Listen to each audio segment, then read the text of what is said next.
안녕하세요. 사연에 빠지다의 DJ 민영입니다. 오늘도 두 가지 사연 준비되어 있어요. 끝까지 함께 해주실 거죠? 그럼 구독과 좋아요 버튼 꼭 눌러주시고 오늘의 사연도 함께 시작해 볼게요. 안녕하세요. 저는 올해로 결혼 8년 차에 접어든 유부녀입니다. 연년생인 남매를 두고 있어요.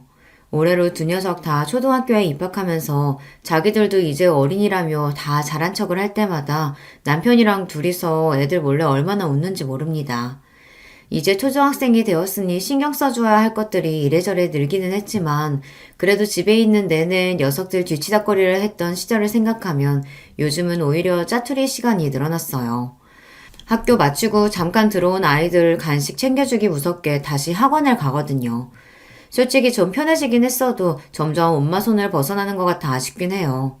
그래도 요새는 학교 못지않게 다들 학원에 가는 통에 학원 보내주지 않으면 친구들이랑 어울리기 힘들다고 하니 이것 또한 아이들이 자라나는 과정이라고 생각하고 있습니다.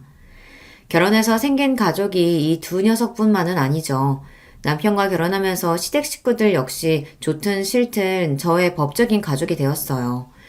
시댁 식구들 중에서도 유난히 제 마음이 쓰이게 하는 사람은 제 시어머니입니다.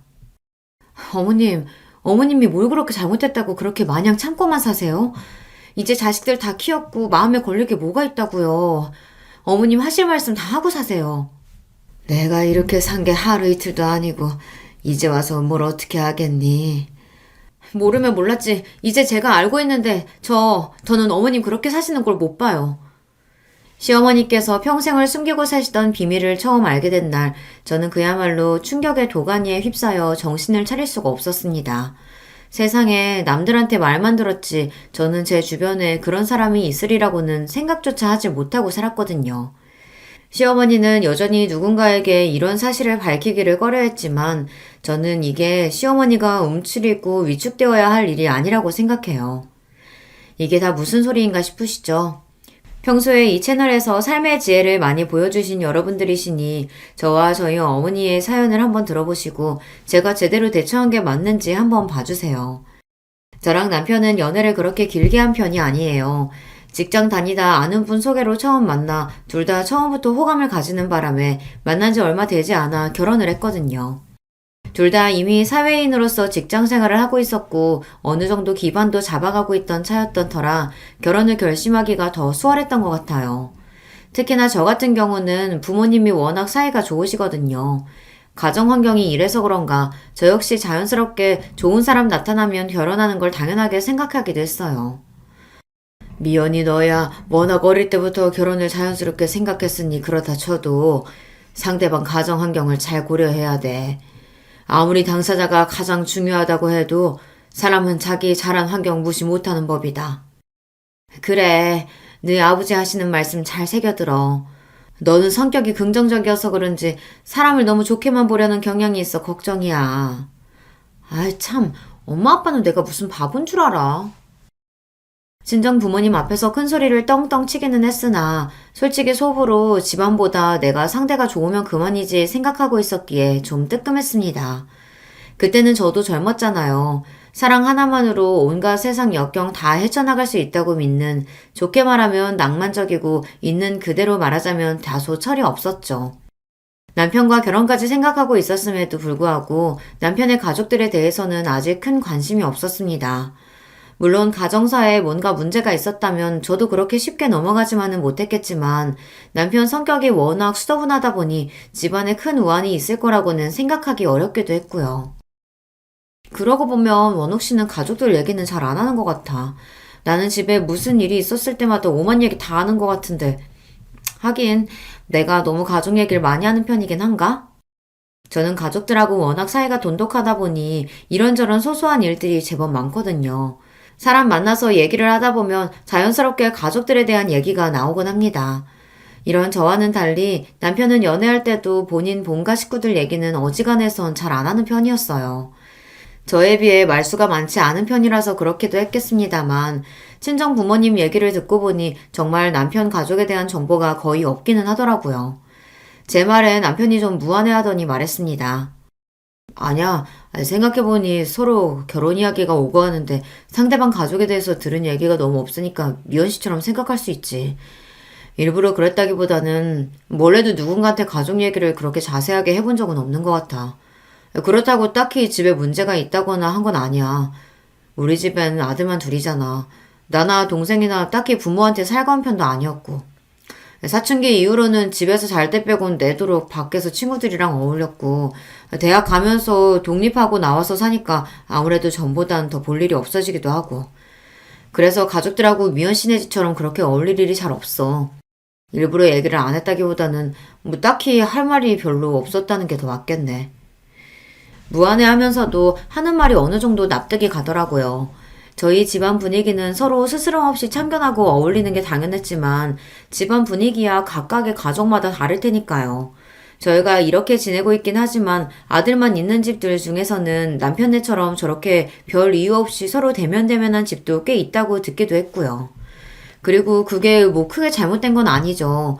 이왕이면 서로 잘 지내면 제일 좋기는 하지만 가족 구성원 중에 누군가가 크게 분란을 일으키거나 골칫거리가 아니라면 딱히 문제될 일이 아니라는 생각도 들었어요. 아니, 내가 뭐라고 그러려고 꺼낸 말이 아니라 그래도 이제 곧 가족 되신 분들인데 내가 그동안 너무 무심하게 군 건 아닌가 괜히 찔려서 물어본 거였어. 그럴 수도 있지.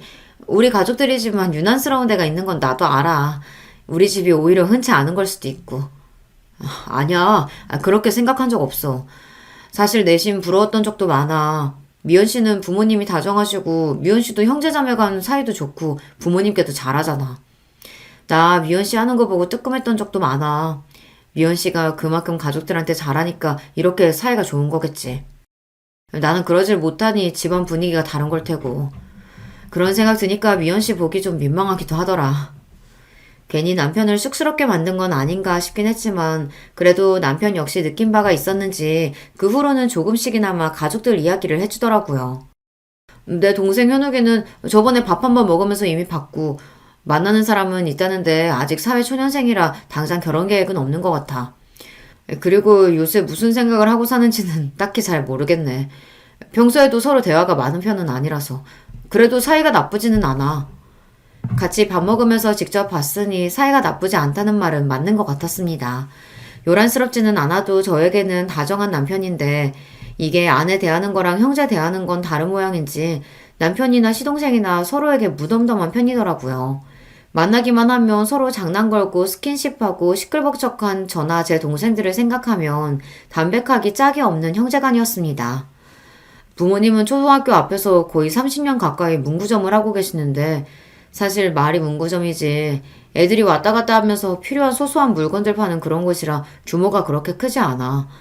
부모님께서 두 분 다 문구점을 하셨기 때문에 뭐 어렸을 적부터 나랑 동생은 집에서 둘이 있거나 아님 뭐 학원을 다니거나 그런 경우가 많았고 그래서 부모님이랑 집에서 살갑게 대화하거나 그럴 시간이 많이 없었어.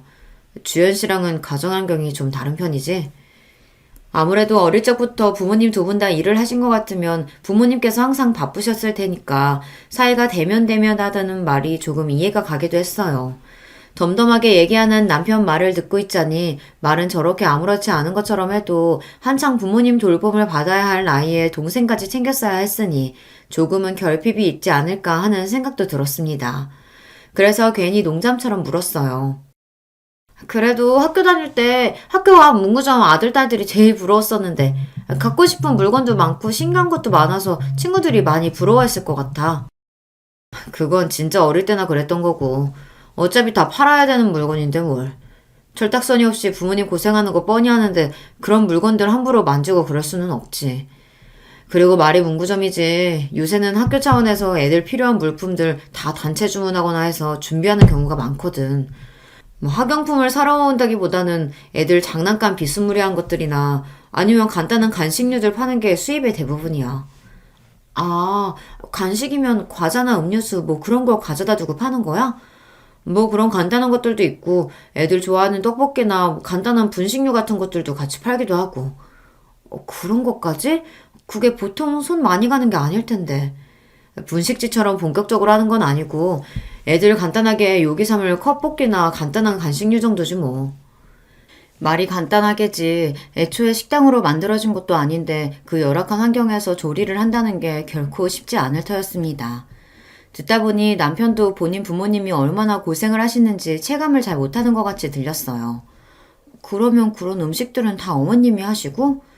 그렇지. 아버지는 본인 손으로 평생 라면 한 번 끓여 드시는 거를 본 적이 없는 분인걸. 남편 말에 석연치 않은 기분이 들었지만 가정마다 가풍이 다르니 그걸 가지고 제가 왈가왈부할 일은 아니라고 생각했어요. 무엇보다 남편은 자취를 오래 하면서 요리도 제법 잘하고 가정적인 면이 있는 사람이라 더더욱 문제 삼지 않았죠. 그렇게 시댁에 대한 이야기를 조금씩들 듣게 되었습니다. 얼마 지나지 않아 본격적으로 결혼 준비가 시작되면서 양가 부모님 상견례가 있었어요. 저희 부모님이야 워낙 사교적인 분들이셔서 상견례 분위기가 부드럽게 풀렸습니다. 시댁 쪽에서도 저희 결혼에 대해 딱히 불만이 있어 보이진 않았어요. 하하, 살다 보니 이렇게 참한 며느리 보는 날도 오고 자식 키우다 보니 이렇게 좋은 날도 오네요. 시아버지께서 호탕하게 껄껄 웃으시며 말씀하셨습니다. 어찌되었든 첫 만남에 저를 마음에 들어 해주시니 저도 기분이 나쁘지 않았어요. 시아버지 옆에 앉아 계시는 시어머니는 말없이 다소 경직된 미소만 지으실 뿐 옆에 앉은 남편 하는 말에 주로 고개를 끄덕이셨습니다. 말씀이 많지 않다는 첫인상을 받았어요. 그렇게 상견례 자리 내내 시어머니 목소리를 듣는 일은 거의 없었어요. 말씀은 주로 시아버지께서 다 하셨습니다. 상견례를 무사히 치른 후 긴장이 다소 풀려서 마음이 풀어졌어요. 남편과 그날 있었던 일을 두런두런 나누던 차에 제가 말했습니다. 아버님께서 참 호인이시더라.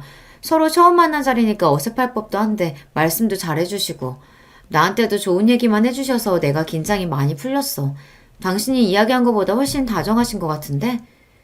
그러자 남편이 대수롭지 않게 말했습니다. 아버지 원래 좀 그러셔. 집 밖에서나 처음 만난 사람한테는 쉽게 잘 다가가시고 말주변도 좋으시고 그런 편이야. 정작 나나 엄마한테는 평생 무뚝뚝한 분이긴 하지만. 저야 방금 듣고 본 것이 시아버지에 대해 아는 전부이니 아까 그렇게 활짝 웃으며 말씀하시던 분께서 그렇게 무뚝뚝한 분이시라는 게 상상이 잘 가지 않았습니다. 남편한테 그런 이야기를 듣고 보니 옆에서 내내 말씀이 없으시던 시어머니가 조금 신경이 쓰이더라고요. 그럼 어머니께서는 평소에도 말수가 저렇게 적은 편이셔? 어머니는 좀 그런 편이시긴 해. 우리 키우면서도 큰 소리 한 번을 내신 적이 없으니까. 당신이랑 현욱 씨가 엄청 효자였나 보네. 아무리 말 잘 듣는 애들이라고 해도 어머니가 집에서 소리 한 번 지르지 않고 키우기는 쉽지 않으셨을 텐데. 왜 그런 말도 있잖아. 아들 있는 집 엄마는 아무리 성격이 소녀 같아도 호랑이 엄마가 된다고. 나나 동생이 말을 잘 듣는 편이긴 했어도 엄마가 항상 우리한테 말을 조심하시긴 했지. 우리 무던한 성격은 아무래도 엄마 쪽에서 온 게 아닌가 싶어. 얘기를 듣다 보니 시어머니가 더 궁금해지더라고요. 상견례에서 많은 대화를 나누지 못해서 더 그런 것도 있었겠지만 인상 자체가 부드럽고 조금은 주눅 들어 보이시는 게 왠지 마음이 더 갔습니다. 앞으로 결혼하면 평생 뵐 뿐이니까 그래도 저희 친정 부모님 닮아서 사교적인 성격인 편인 제가 먼저 살갑게 다가가야지 하고 다짐했습니다. 양가 상견례까지 잘 마쳤겠다. 저희 결혼은 순조롭게 진행되었어요. 그 후로 시댁을 몇 번 더 찾아뵈었지만 여전히 시아버지께서는 제게 친절하셨고 시어머니는 말씀은 많지 않으셔도 늘 저를 반겨주셨어요. 이만하면 제법 괜찮은 시댁이다 라는 생각이 들었습니다. 먼저 결혼한 친구들 중에서는 시댁 식구들 중에서 유별난 사람들이 꼭 한둘씩은 있어서 마음고생을 하는 경우가 꽤 있었거든요. 특히 시어머니 문제로 말이에요. 하지만 애초에 말씀 자체가 많지 않으신 시어머니였기 때문에 갈등의 소지는 딱히 보이지 않았습니다. 오히려 곧 며느리로 들어올 저에게 아직도 낯가림을 하시는 것 같았어요. 어머님 이리 주세요. 제가 도와드릴게요. 아니야. 시집 오면 우리 애랑 살면서 살림할 것도 갑자기 확 늘어날 텐데 벌써부터 고생스럽게. 이렇게 저를 배려해 주시는 말씀도 서슴없이 하셨고요. 이런 분이 결혼한 후라고 갑자기 돌변하셔서 며느리 시집살이를 시키실 분으로 보이지는 않았습니다. 그렇게 저와 남편은 드디어 결혼식을 무사히 끝냈어요. 결혼 이후로 짧은 신혼여행을 다녀온 뒤 곧장 회사로 복귀해서 신혼생활에 적응하느라 저와 남편 모두 눈꼴 뜰 새 없이 바빴습니다. 생각보다 저희 친정이나 시댁에 갈 일이 그리 자주 있지는 않았어요. 저희 친정에서야 아직 새로운 생활에 적응하느라 바쁜 저를 배려한다고 그러셨겠지만 시댁에서도 굳이 새로 며느리가 된 저를 일부러 불러내시지도 않더라고요. 이 역시 저에 대한 배려라고 느꼈습니다. 그래도 제 입장이 며느리인지라 시부모님께 마냥 신경을 안 쓸 수가 없더라고요. 결혼을 했으면 이제 저도 그 집 식구인데 두 분 어떻게 생활하시나 궁금하기도 했고요. 그래서 남편보다 일찍 퇴근한 날 남편에게는 따로 이야기하지 않고 시부모님께서 평생을 일해오셨다는 문구점으로 향하게 되었습니다. 어머님, 아버님, 저 왔어요. 아이고, 세아가, 이 시간에 여기는 어쩐 일이냐? 생각지도 못했던 저의 등장에 시어머니와 시아버지 두 분 모두 눈이 휘둥그레졌습니다. 시아버지께서는 놀란 와중에도 버선발로 저를 반갑게 맞이해 주셨어요. 아무래도 시간이 퇴근 시간 무렵이다 보니 초등학생 손님들이 다 빠진 모양인지 가게가 한산했습니다. 말이 문구점이지 남편 말처럼 요새 아이들이 문구점에 와서 학용품이나 준비물을 사는 편은 아니다 보니 규모가 소박한 편이었어요. 남편 말처럼 아이들 장난감이나 놀이거리들이 가득 쌓여있는 한쪽에 떡볶이를 비롯한 간단한 부식들이 놓여있는 공간이 보였습니다. 제 한 평이 될까 싶은 협소한 공간이었죠. 바로 그 공간이 그 좁은 문구점 안에서도 시어머니께서 수십 년을 일해오신 곳이었어요. 주변을 둘러보니 안쪽에 두 분이 잠시 쉴 수 있는 쪽방이 있는 것을 빼고는 요리를 할 만한 공간이 마땅치 않아 보였습니다. 생각처럼 간식 판매하기에는 좀 열악해 보였어요. 며느리에게 예고도 없이 일하는 장면을 보이게 된 게 많이 민망하셨던지 시어머니 얼굴이 좀 붉어 보였습니다. 두 분 당황스럽게 괜히 연락도 하지 않고 불쑥 찾아온 건가 싶었지만 그래도 여기서 일하시면서 제 남편 잘 키워주시고 지금껏 길러주셨으니 저도 가족으로서 오지 못할 곳에 온 것은 아니라고 생각했습니다. 두 분 일하시는 거 보면서 추워도 부끄럽다거나 하는 생각은 감히 해본 적도 없어요.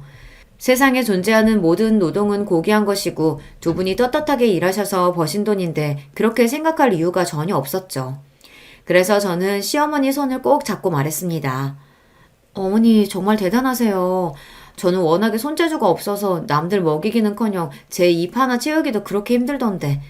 이 근처의 학생들이 어머니 떡볶이를 그렇게 좋아한다면서요? 저도 한번 먹어보고 싶어요. 아이고, 하루 종일 일하느라 고생했는데 겨우 이런 음식 먹어서 되겠어? 이런 음식이라뇨. 저 떡볶이 진짜 좋아해요. 일하는 곳에 처음 찾아온 며느리에게 소박한 음식을 내놓자니 미안하며 어쩔 줄을 모르시면서도 슬그머니 시어머니 표정이 풀어지는 게 보였습니다. 제가 시어머니께 관심을 보이고 옆에 붙어있자 반갑게 맞이하시던 시아버지도 금세 제게 관심을 거두시곤 정리하시던 문구류들을 다시 만지기 시작하셨어요. 아버님, 아버님도 와서 같이 드세요. 응, 나는 요기한 지가 얼마 안 돼서 이거보다 맛있는 거 사줘야 하는데 그걸로 되겠어? 괜찮아요. 어머님 솜씨가 워낙 좋으시잖아요. 그렇게 생글생글 웃고는 드디어 어머님 떡볶이 맛을 보았습니다. 평소에도 워낙 손맛이 좋은 분이시라 그런지 떡볶이도 진짜로 맛있었어요. 제가 떡볶이를 좋아하기도 하지만요. 어머님, 이 정도 솜씨면 따로 분식집을 차리셔도 대박 나겠어요. 아, 내가 무슨 그럴 재주가 되나, 뭐. 얼굴을 붉히시면서도 새 며느리 칭찬에 기분이 좋으신 듯한 시어머니였습니다. 말수가 많지는 않으셨지만 이렇게 시어머니 말씀하시는 걸 듣고 보다 보면 자기 스스로를 많이 낮추시는 것 같다는 생각이 많이 들었어요. 왠지 모르게 자신감도 좀 없어 보이시고 귀도 눌려 보이시고 한평생 열심히 일하셔서 자식들 다 장성시키고 본인 힘으로 이렇게 생활을 잘 꾸려가고 계신데 그럴 이유가 전혀 없었음에도 말이죠. 그날 집에 돌아와서 밤늦게 퇴근한 남편에게 시부모님의 문구점 첫 방문을 미주알 고주알 떠들어댔습니다. 당신 어머님 떡볶이 그렇게 맛있다는 얘기 왜 안 했어? 내가 먹어보고 얼마나 깜짝 놀랐는지 몰라. 어머님 손맛이 좋다는 건 진작 알고 있었지만 애들한테 왜 그렇게 인기가 좋은지 알겠더라. 나야 뭐 분식류는 잘 안 먹으니까. 그리고 엄마가 평생 만들어 파시던 음식이다 보니 좀 질리기도 해서 손이 잘 안 가기도 했고. 하긴 좋은 것도 3번이면 질린다고 하던데 그걸 평생 본 남편 입장에서는 그럴 수도 있겠다 하는 생각이 들었습니다. 그보다 참 가뜩이나 가게가 그렇게 큰 편은 아닌데 어머님이 시설도 제대로 안 갖춰진 곳에서 한편에서 그렇게 고생하시는 거 보니까 내가 마음이 좀 그렇더라. 이제 어머니 연세도 그리 적지 않으신데. 우리도 직장 잡고 어느 정도 수입이 모이면서 어머니는 이제 쉬셔도 되지 않겠냐고 여쭤봤는데 오히려 어머니가 더 밖에 나가서 일하고 싶어 하시더라고. 어머님 성격이 그리 사교적인 편은 아니셔서 고생스럽지 않으실까 했는데, 아무리 애들이라고 해도 하루 종일 손님 상대하는 게 힘들지 않으실까 싶었는데, 그건 또 아닌가 봐.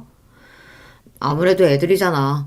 그리고 집에서 하루 종일 아버지만 기다리고 있는 걸 별로 달가워하지 않으시는 것 같더라고. 우리 형제 대학 가면서 둘 다 일찍 독립해서 나오고 집에 있는다고 아버지 외에 돌아올 식구가 있는 것도 아니고 그렇다고 우리 집에 살가운 딸이 있는 것도 아니고 집에만 계시기 어머니도 적적하지 않으실까 해서 그냥 그러시라고 했어. 그렇구나. 그럼 내가 가끔씩이라도 문구 좀 들려서 어머니 말동무도 해드리고 그래야겠다. 당신 퇴근하고 피곤할 텐데 그렇게까지 안 해줘도 돼. 걱정하지 마. 무리해서 그러지는 않을 테니까. 나도 어머님이랑 잘 지내보고 싶어서 그래. 제 말에 남편이 더 말을 보태지는 않았지만 그래도 자기 어머님하고 친해지고 싶다고 하는데 굳이 말리지는 않더라고요. 그렇게 퇴근하고 짬날 때마다 제 체력에 무리가 가지 않는 선에서 시부모님 문구점을 방문하는 일이 잦아지게 되었습니다. 처음에는 하루 종일 일한 사람 수고스럽다며 오지 말라고 손사래를 치던 시아버지께서도 그런 제가 좀 익숙해지셨는지 슬슬 덤덤하게 맞이해 주시기 시작했습니다. 평소 식구들에게 무뚝뚝하다는 남편 말이 틀린 건 아니었는지 오히려 자주 보고 익숙해지자 처음에 살갑게 대해주시던 모습보다 다소 심드렁해지신 시아버지셨어요. 반면 시어머니께서는 조금 달랐습니다. 첫 며느리임에도 불구하고 저를 어려워하시는 티가 역력하셨던 시어머니께서 제가 먼저 살갑게 다가가자 조금씩 마음을 열어주시기 시작하신 거예요. 처음에는 그 좁은 문구점에 엉덩이 붙일 곳조차 마땅치 않아 옆에 서서 어머님을 도와드리겠다고 하는 저를 보고 어쩔 줄 몰라 하셨거든요. 그런데 이런 방문이 여러 번 이어지자 이제는 제가 문구점에 들어서면 먼저 다가오셔서 슬그머니 손을 잡아주시는 어머님이셨습니다. 퇴근하고 평일에 쉴 시간도 부족할 텐데 왜 또 여길 왔어? 저녁은 먹고 온 거야? 아니요, 저 배고파요, 어머님. 어머니 떡볶이 먹고 싶어서 아무것도 안 먹고 왔어요. 이렇게 부실한 음식 말고 제대로 된 걸 먹어야지. 그렇게 말씀하시며 집에서 일부러 저 먹이려고 싸우신 밑반찬틀을 쪽방 안에 펼쳐놓고 제 저녁부터 챙겨주시는 시어머니셨습니다. 아유, 어머니 일부러 안 그러셔도 된다니까. 시댁 식구들이랑 좀 더 가까워지고 별 재주는 없지만 조금이나마 도움이 되고자 해서 온 건데 오히려 시어머니께 일감을 하나 더 늘려드린 것 같아서 송구스러웠어요. 그럼에도 불구하고 얼른 저녁 먹으라며 제 손에 숟가락을 쥐어주시는 시어머니셨습니다. 우리 집에서 먹는 반찬 그저 조금씩 더러운 거밖에 없는데 수고스러울 거 하나도 없어. 매일 고생하는 사람 밥이라도 제대로 챙겨 먹여야지. 보고만 있지 말고 어서 먹어. 가까워질수록 참 다정한 분이셨어요. 며느리라고는 해도 아직 결혼한 지 얼마 되지 않아 안지도 오래되지 않았는데 꼭 본인 딸처럼 저를 살뜰하게 챙겨주시는 시어머니셨습니다. 저 역시 처음에는 제게 대면대면 하셨던 분이 제게 이렇게 마음을 써주시고 애정을 표현해주시는 게 기뻐서 시어머니를 뵐 때마다 기분이 좋았습니다. 한번 마음 열어주기가 어려워서 그렇지 본인 사람에게 한없이 마음을 퍼주시는 분이셨어요. 그렇게 시어머니와 가까워지고 그분을 자주 뵙게 되자 전에는 몰랐던 것들이 하나둘씩 눈에 들어오기 시작했습니다. 어머님 손목 다치셨어요? 손문 쪽이 많이 부었는데요. 이거 왕구 들어있는 박스 나르다가 내가 다른데 정신을 파는 바람에 조금 삐끗했어. 아무렇지도 않아. 걱정 안 해도 돼. 황급히 손목을 숨기는 시어머니셨지만 이미 제 눈에 금방 생긴 멍자국과 부풀어 오른 손목이 들어온 후였습니다. 어머니 조심 좀 하시지. 가만 보면 이렇게 얌전하신 분이 왜 이렇게 자주 다치시나 몰라요. 병원 가봐야 하는 거 아니에요? 이 정도로 무슨 병원은 금방 놔두면은 금세 나 괜찮아. 저를 챙겨주시는 거에 반에 반만 스스로를 챙기셔도 참 좋을 텐데 본인 몸에는 영 신경을 쓰지 않으시는 시어머니셨어요. 그러고 보면 시어머니께서 자잘하게 몸에 새로운 상처를 달고 오실 때가 잦은 편이었습니다. 생각해보면 그때부터 의심을 했어야 했어요. 제가 평소에 보는 시어머니께서는 매사 조심스러운 분이셨고 행동도 역시 마찬가지셨어요. 그런 상처를 달고 사실 만큼 덤벙대는 분도 아니셨고 느릿하면 느릿한 편이셨지 결코 성급하게 서두르는 분이 아니셨습니다. 여보, 어머님이 평소에 상처가 너무 자주 생기시는 것 같아. 아무래도 연세가 있으셔서 문구점 일하시는 게 고생스러워서 그런가? 공간도 좁은데 이리저리 왔다 갔다 할 일이 많으면 아무래도 부딪히기도 쉽잖아. 근데 엄마는 우리 어렸을 때도 좀 자주 다치시는 편이긴 하셨어. 그렇다고 크게 다치신 적은 없지만 자잘한 상처는 항상 달고 사셨던 것 같아. 어릴 때부터 그랬다고?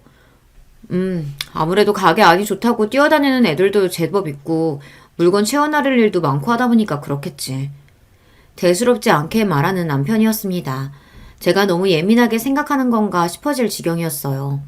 하지만 생각해보면 이상한 건 그뿐만이 아니었습니다. 그렇게 다치는 빈도수가 잦은 시어머니셨는데 생각해보면 제 앞에서 다치신 적은 한 번도 없었거든요. 그런 분이 제가 없을 때라고 다치실 만한 일이 그렇게 잦을까 조금 이상하게 생각되었어요. 하지만 제가 주로 방문하는 시간이 퇴근 시간 이후다 보니 손님이 많이 빠져있을 시간대이긴 했어요. 그래서 그런가 손님이 많은 시간대에 일하시는 걸 못 봤으니 내가 괜한 생각을 하는 건가 싶었습니다. 그날도 퇴근 후에 시부모님 문구점을 찾았다가 손님이 많이 빠진 시간이라 시어머니와 도란도란 이야기를 주고받고 있었습니다. 그 전 주말에 무슨 일을 했는지 이야기를 나누다가 우연치 않게 찜질방 이야기가 나왔어요. 저나 저희 친정어머니나 찜질방에 자주 가는 편이거든요. 주중에 쌓였던 피로를 찜질방에서 몸 지지면서 풀어내는 게 저희 모녀의 큰 낙이기도 했습니다. 나는 아들만 둘 있어서 그런가. 그런 데는 생전 가보지를 못했어. 진짜요? 찜질방 유행한 지가 벌써 얼마나 됐는데. 그럼 다음에 저랑 같이 가요, 어머님. 제가 반색하면서 이야기하자 갑자기 시어머니 얼굴에 당황한 낯이 떠올랐습니다. 아니 다 늙어서 이제 와서 무슨 매일 집에서 목욕하는 걸 뭐 신경 쓰지 마라. 시어머니 말씀이 그렇게 빨라진 적이 없었어요. 손사래까지 치면서 땀을 뻘뻘 흘리시며 제 제안을 거절하시는 걸 보니 조금 무안해졌습니다. 요즘 좀 친해졌다고 생각해서 내가 너무 오버를 한 건가 싶기도 했어요. 지금에 와서 돌이켜보면 그렇게 말씀하시는 시어머니 심정이 어떠셨을지 싶어 마음이 아픕니다. 어머님, 아버님, 저 왔어요. 아니, 네가 이 시간에 웬일이야? 그날은 외근을 나갔다가 생각지도 못하게 조기 퇴근을 하게 되었어요. 돌이켜 생각해보니 이 시간대에는 시부모님 문구점을 방문한 적이 한 번도 없었던 것 같습니다. 시간이 딱 아이들 학교 시간이랑 겹쳐서 손님이 가장 많은 시간대였어요. 전에 없이 문구점 안이 와글와글 거리는 걸 보자 바쁘실 때의 풍경은 이렇겠구나 싶어 새삼 문구점이 새로워 보였습니다. 괜히 안쪽에 다 큰 성인 여자인 저까지 들어가면 더 번잡스러울까봐 입구 쪽에 조금 비켜서서 시부모님 일하시는 것을 지켜보게 되었어요.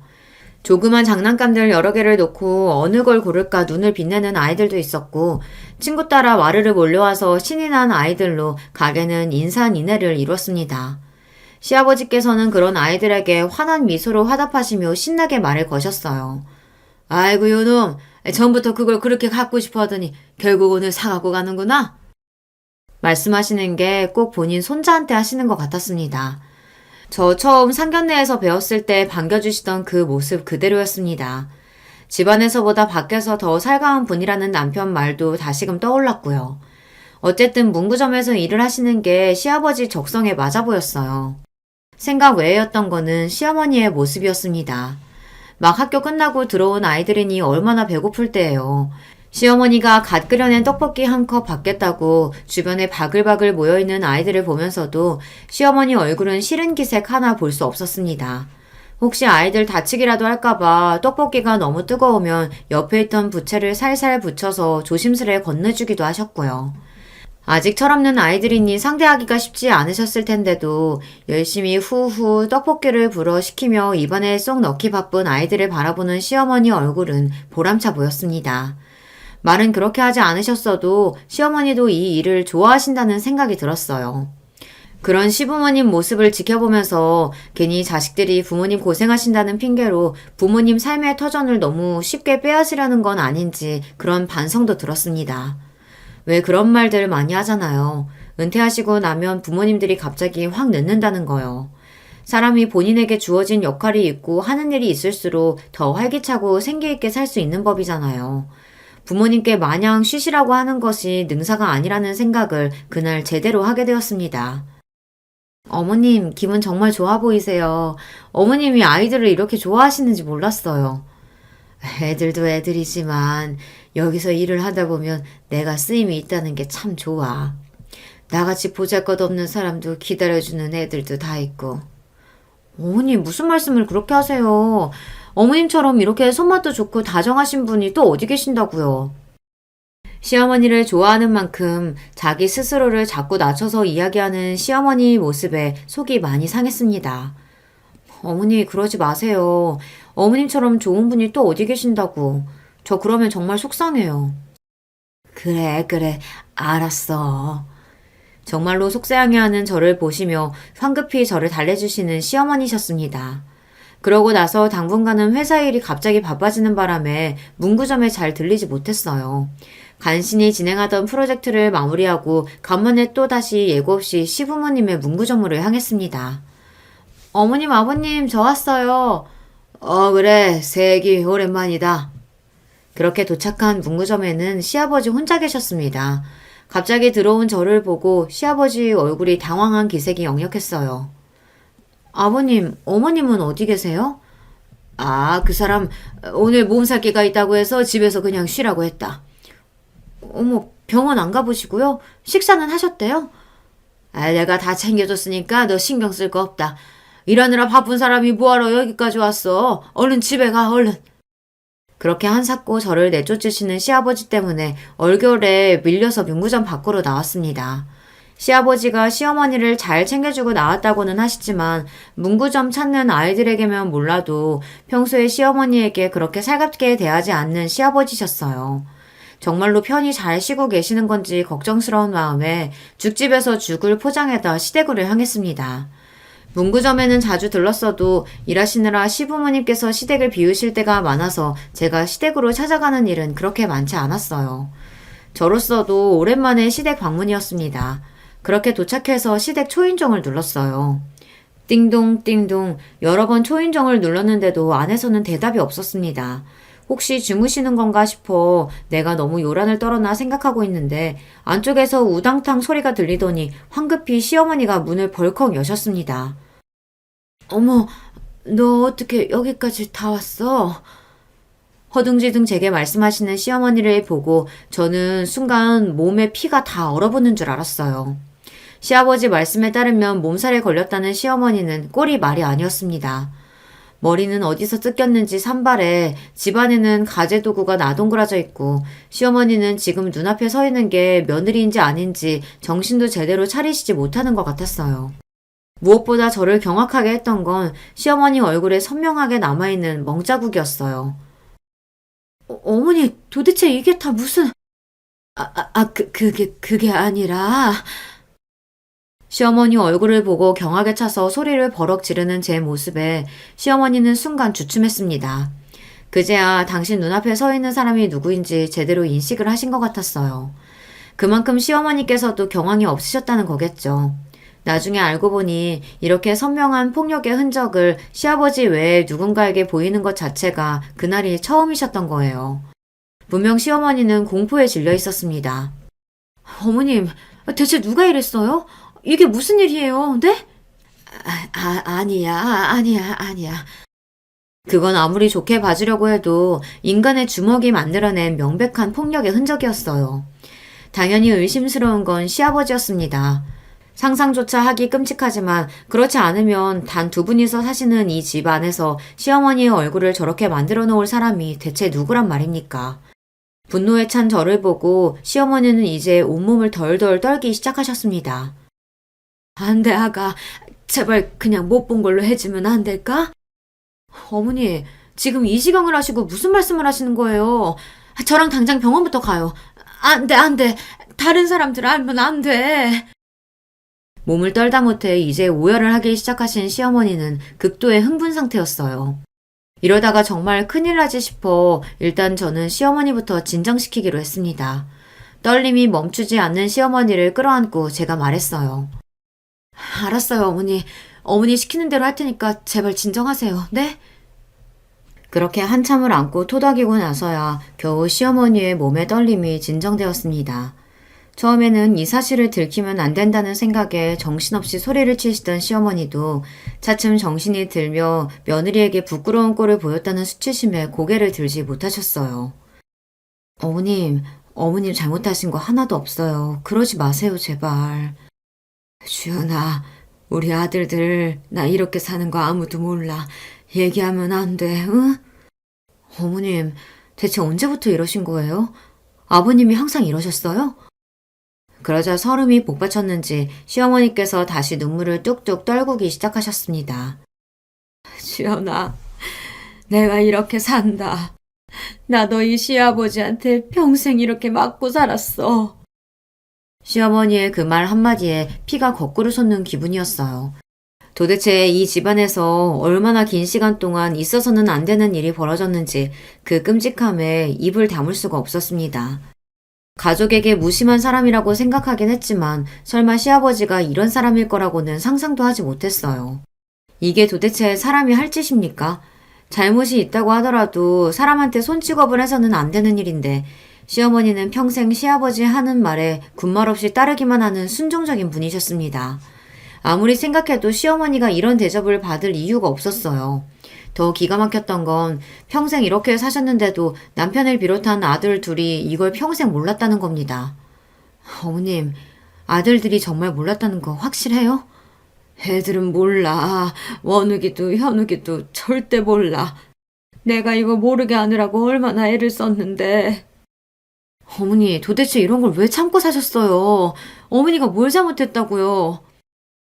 나도 네 시아버지 이럴 때마다 정말 끔찍했지만 그래도 애들한테 손 안 대는 게 어디야 라고 생각했어. 그 사람도 자식 보기 부끄러운 줄은 알았나 본지 평소에는 화가 나서 나한테 손을 대도 얼굴이나 눈에 드러나는 곳을 건들진 않았었는데 얼마 전에는 자기 성질을 못 이겨서 이렇게 만들어 놓긴 했지만 그래도 이렇게 얼굴을 대놓고 때리는 경우는 많지 않았어. 자기도 해놓고 나서 놀라는지 며칠 가게 나오지 말라고 하더라. 그게 지금 할 소리입니까? 사람 얼굴을 이 지경으로 만들어 놓고 병원에 가지는 못할 망정 집안에 박혀있으라고 한 거나 마찬가지잖아요. 하기야 제정신이 박혀있는 인간이라면 어떻게 자기 부인을 이 모양으로 패놓을 수가 있습니까? 시아버지가 정말이지 야차같이 느껴졌습니다. 그때는 어떻게든 시어머니를 이런 끔찍한 환경에서 빼내야 한다는 생각밖에 들지 않았어요. 어머님, 이러다가 정말 큰일 나요. 한번 손찌검하기 시작한 사람은 절대 그 버릇 못 고친대요. 그래도 한번 이러고 나면 자기도 양심이 있는지 한동안은 안 건드려. 괜찮을 거야. 양심은 무슨 양심이요? 어머니, 사람 이렇게 만들어 놓고 무슨 양심이 있다는 거예요? 흥분해서 화를 주체하지 못하는 저를 도리어 어머니께서 달래시는 판국이었습니다. 어머니 정말 이대로 사실 거예요? 어머니가 괜찮으실진 몰라도 저는 어머니 이렇게 사시는 거 절대 못 보겠어요. 그러고는 그 자리에 주저앉아 펑펑 울기 시작했어요. 처음에는 우는 저를 보고 어쩔 줄을 몰라 하시던 시어머니께서도 이내 제 옆에 주저앉아 엉엉 울음을 쏟아내기 시작하셨습니다. 마치 그간의 서름을 다 쏟아내려는 듯 말입니다. 그리고 정말이지 칼을 가는 한 달여의 시간이 지났습니다. 그동안 일부러라도 문구점을 찾아가거나 하는 등의 혜연아 시아버지 마주칠 만한 짓을 하지 않았어요.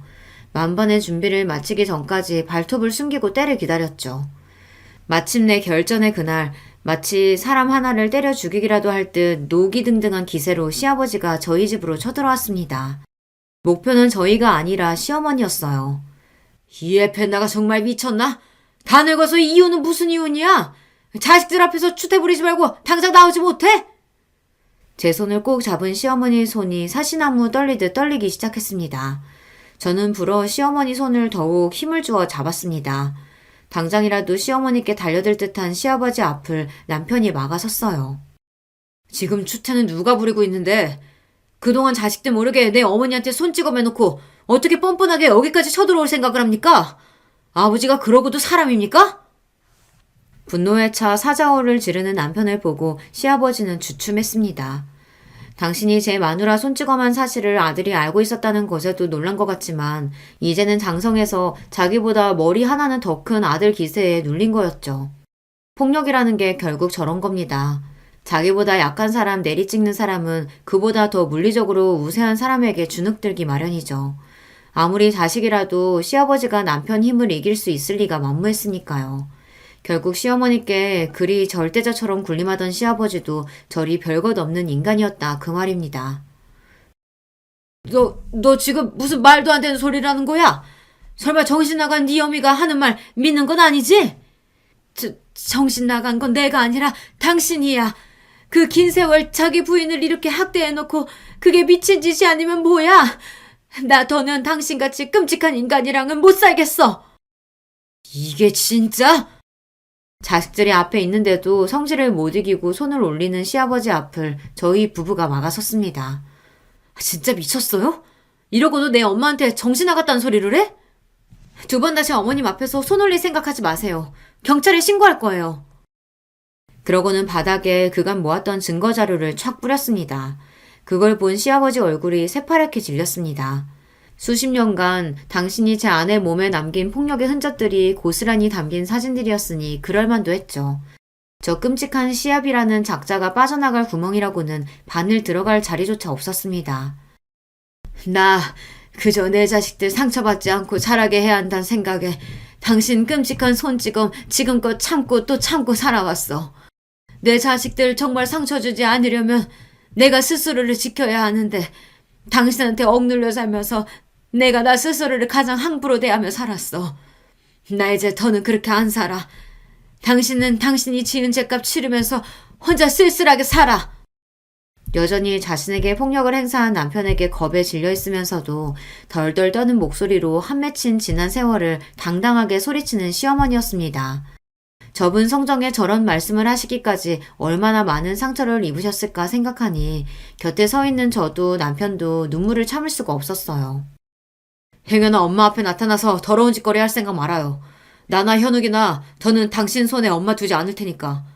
내 엄마한테 손댄 거 안 순간부터 우리 형제한테 아버지는 없습니다. 다신 우리 앞에 나타나지 말아요. 자기가 죄다 잘못해놓고도 뭐가 그리도 분한지 씩씩대던 시아버지가 당장이라도 사단을 낼 기세인 남편에게 눌려 마지못해 자리를 피했습니다. 긴장이 풀렸는지 다리에 힘이 풀린 시어머니가 그대로 주저앉으셨어요. 잘하셨어요. 잘하셨어요, 어머니. 그렇게 세 식구가 얼싸안고 또다시 펑펑 울었습니다. 사건의 전말은 이러했어요. 시어머니는 극구 만류하셨지만 본인 어머니가 어찌 사셨는지 아들들이 모르는 건 말도 안 됐습니다. 수차례의 설득 끝에 간신히 시어머니를 설득해 남편과 시동생에게 사실을 알리기로 했습니다. 어떻게 아버지가 이럴 수 있어? 어떻게 사람이 이런 짓을... 우린 그것도 모르고 자식이 돼서 엄마가 이렇게 산 줄도 모르고. 아버지에 대한 경악, 어머니의 지난 세월에 대한 분노, 그리고 일이 이 지경이 되도록 아무것도 몰랐다는 죄책감까지 남편과 시동생도 충격에 휩싸였습니다. 내가 이런 끔찍한 일을 당신한테 알리기로 한 건 지금부터는 무조건 당신이랑 도련님이 어머니 편이 되어줘야 하기 때문이야. 평생 자기 샌드백 취급한 아내인데 이제 와서 반항한다고 들어먹을 양반도 아니고 지금부터라도 아들들이 어머님을 확실하게 보호해줘야 한다고. 알았어? 그렇게 분노에 찬 두 아들들의 절대적인 지지를 얻어낼 수 있었습니다. 그 다음은 이혼 소송과 형사 고발을 위한 자료 수집이었어요. 시어머니께서 그동안 주기적으로 폭행당한 스스로의 몸을 촬영하시고 폭력의 증거를 수집해 오셨던 건 의외의 사실이었습니다. 나는 몰라도 혹시나 나중에라도 내 새끼들한테까지 손을 뻗치면 어쩌나 싶어 설마 하는 마음에 준비해둔 거였어. 근데 이렇게 쓰게 될 줄은 나도 몰랐다. 잘하셨어요, 어머니. 이혼 소송은 물론이거니와 경찰의 시아버지를 고발하기에도 차고 넘치는 자료였어요. 그렇게 시어머니의 제대로 된 반격이 시작된 겁니다. 이건 시작에 불과했어요. 그동안 어머님이 부식 판매해서 현금 모인 건 다 시아버지가 따로 꽁쳐뒀다면서요. 그러면 이혼할 때 위자료나 재산 분할도 얼마 안 나올 텐데 그건 안 되죠. 어머님이 얼마나 고생해서 버신 돈인데 그 돈 숨겨둔 곳 모르세요? 왜 몰라. 그 사람 하는 짓이야 뻔한 걸. 그렇게 시아버지가 제가 몰래 숨겨둔 현금 숨겨둔 곳에서 돈이 줄줄 새는 줄도 모르는 동안 착실히 그걸 빼돌려다 금고에 따로 숨겨두었습니다. 와, 저는 은행 안 가는 사람 있다는 말만 들었지 현금을 그렇게나 숨겨둔 사람은 또 처음 봤네요. 애초에 세금 몇 푼 안 내보겠다고 숨겨둔 돈이니 어디 신고도 못할 테고 고스란히 시어머니 새 출발 자금이 될 돈이었습니다. 이혼에 형사처벌에 위자료에 합의금 뜯긴 것도 모자라 하이라이트로 시아버지 인생의 믿는 구석이었던 현금까지 죄다 털린 걸 알고 또 한 번 저희 집을 찾아와 시어머니 앞에서 난동을 부린 시아버지였으나 분노에 눈이 뒤집힌 형제에게 차례로 패대기를 쳐진 이후로는 아들들 무서워서 차마 저희 집에 접근하지 못했습니다. 어디 그뿐입니까? 무려 애들을 상대로 장사하면서 아내한테 손찌검을 해 이혼당했다는 소문이 쫙 퍼지자 문구점에 손님이 뚝 끊겼습니다. 제정신 박힌 부모라면 혹여서 틀리면 내 자식한테까지 손 올릴지 모를 막대먹은 사장놈이 있는 가게에 애들을 보내겠습니까? 수십 년을 이어온 문구점이 금세 매물로 나오는 데는 긴 시간이 걸리지 않았습니다. 미연이 네가 아니었다면 지금까지도 그 인간한테 맞으며 살고 있었겠지. 누구한테라도 들키면 죽을 줄 알았는데 막상 나보다도 더 아파해주는 너를 보니 그제야 더는 이렇게 살지 않을 용기가 났다. 나는 네가 살려준 거야, 미연아. 한동안 정신관 치료도 받으시고 시어머니 역시 고생이 많으셨으나 서서히 지금은 회복하시며 진정한 본인의 삶을 살고 계세요. 요즘에는 또래들 동호회 활동도 조금씩 참석하시는 등 점점 밝아지시는 시어머니 모습에 뿌듯한 기분입니다. 고생하신 세월이 길었던 만큼 앞으로의 여생은 그저 행복만 가득하셨으면 해요. 오늘 제 여기는 여기까지입니다. 부디 저희 어머님 행복하시기 함께 기원해 주시면 더없이 기쁠 거예요. 들어주신 여러분 모두 좋은 하루 되시길 바랍니다. 안녕하세요. 저는 70이 넘은 노인입니다. 몇 년 전 제가 겪었던 무척 슬픈 사연이 있어서 한번 털어놓고 싶어 사연을 보내봅니다. 저는 젊은 시절 상당히 고생을 많이 하며 살았습니다. 굉장히 가난한 어린 시절을 보냈죠. 전쟁의 기억이 명확하게 있는 나이는 아닙니다만 저희 부모님은 전쟁으로 인해서 큰 타격을 입었습니다. 원래 시골에서 평범하게 농사 지으며 먹고 사는 데는 문제가 없는 가정이었지만 전쟁으로 인해 농토가 전부 폭격되고 나서는 아무것도 남지 않았다고 해요. 피난을 갔다가 돌아온 고향에는 정말 말 그대로 쑥대밭이 된 동네밖에 남은 것이 없어서 동네 사람들도 전부들 돌아왔다가도 발길을 돌려 서울로 향했다고 합니다. 저희 부모님 역시 마찬가지였고요. 그랬던 사정은 이해합니다. 그래도 서울에는 일자리가 있었고 설사 빌어먹더라도 사람과 돈이 있는 곳에 가서 빌어먹어야 할 테니까요. 그래서 부모님은 아무것도 없는 빈주먹으로 서울로 무작정 향해 오셨고 그 길에 아직 어렸던 저희 형제가 동행했습니다. 당시 아주 어려서 아예 기억도 없는 저와 저희 언니 그리고 저희 동생이 있었죠. 3자매 중에 제가 둘째였답니다. 저희 언니는 전쟁에 대한 기억이 희미하게 남아있는 나이여서 여태까지도 그 시절의 일을 기억하면서 몸서리를 칠 때가 많이 있죠. 동생은 그때 아예 갓난아기였고요. 부모님은 서울로 올라온 이후 많이 힘든 생활을 하셨습니다. 아마 지금 분들은 이해 못하실 수도 있는데요. 당시에는 불량식품을 만드는 일도 동네 가난한 집에서 일을 받아서 하고는 했었습니다. 초등학교 앞에서 팔던 오렌지 주스도 사실 오렌지 주스가 아니라 설탕물에 식용 염료를 탄 것이었죠. 빨간 다라이에 지하수를 들이붓고 거기다가 식용 염료를 타던 것이 기억나네요. 사실 설탕도 아니고 뉴슈가라고 당시에 비쌌던 설탕 대신 상대적으로 좀 저렴한 것을 이용하기도 했습니다. 뉴슈가는 씁쓸한 맛이 살짝 감도는 설탕 같은 감미료였죠.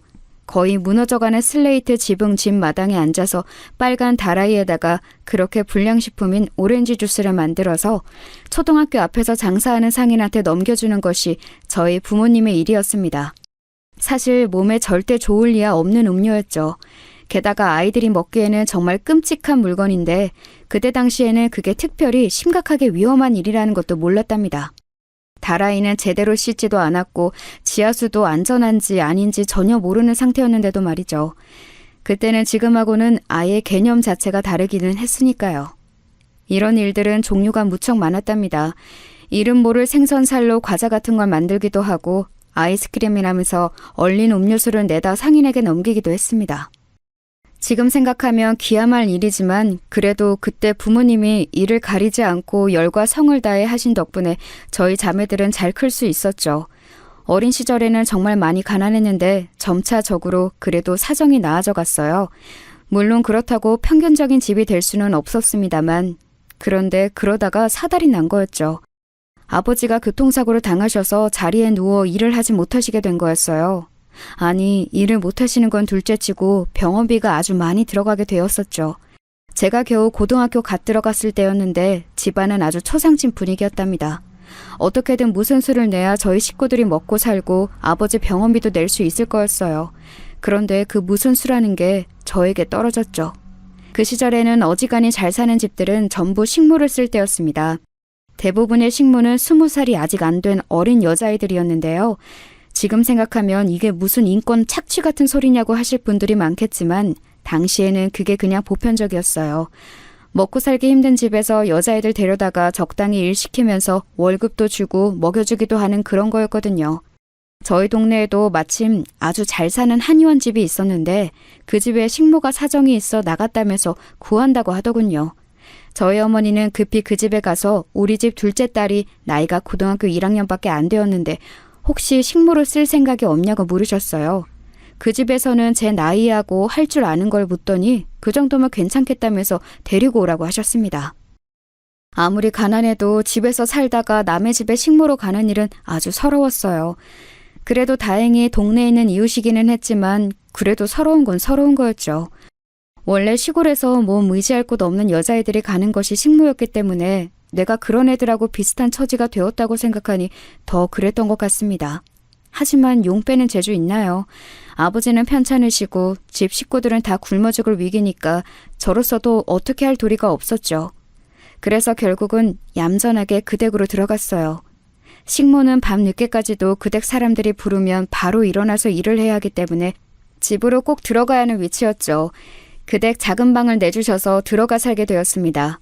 처음에는 무척 서럽고 힘들게 생각했는데 지내다 보니까 생각보다는 괜찮았어요. 아무래도 저희 집은 동네에서 제일 구석진 곳에 있었고 슬레이트 지붕을 인 납작한 집이어서 여름에는 정말 미친 듯이 더웠거든요. 사우나나 찜질방 저리 가랄 정도로 덥고 습도가 높았어요. 하지만 잘 사는 집이라서인지 한옥기와 지붕도 높고 마당도 작지만 있어서 물을 뿌려 두셨거든요. 여름에는 마당 한켠에 물을 담가두고 거기에 수박도 넣어두고요. 음식을 잘 해잡수는 집이라서 저도 그곳에서 그간 먹어보지 못한 음식들을 잘 얻어먹었었지요. 일은 열심히 하는데도 살이 도리어질 정도였어요. 그리고 그 댁 어른들도 좋은 분들이셨고요.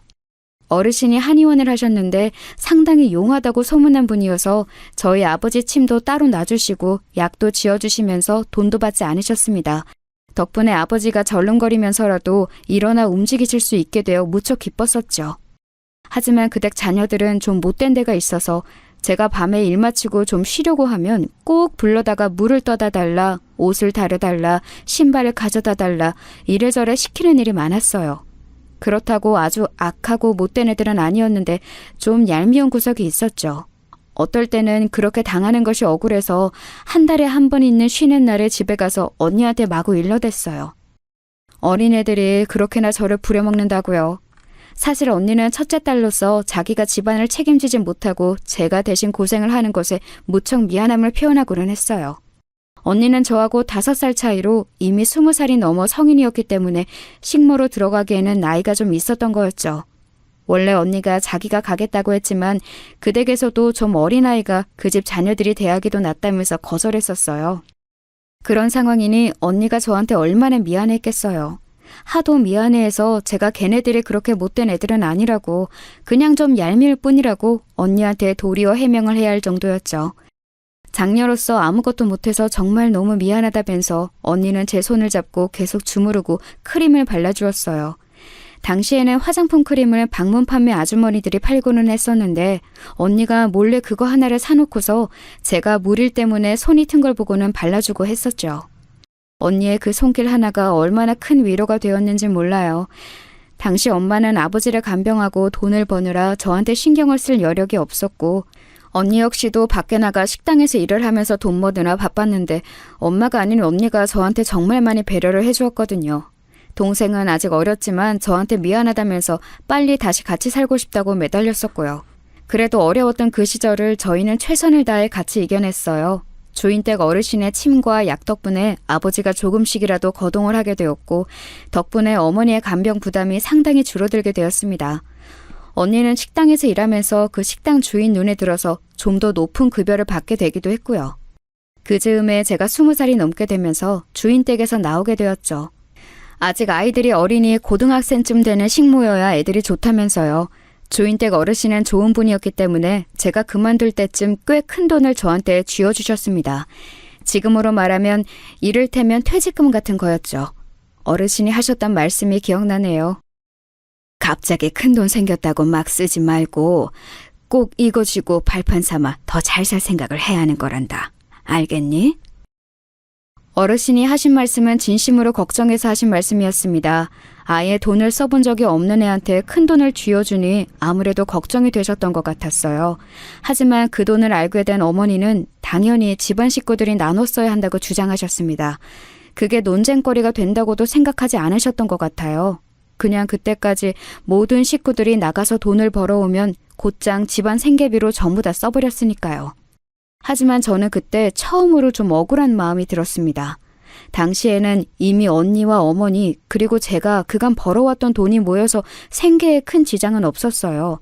어르신의 도움으로 아버지도 이제 거동이 가능해서 병원비도 크게 들지 않았고요.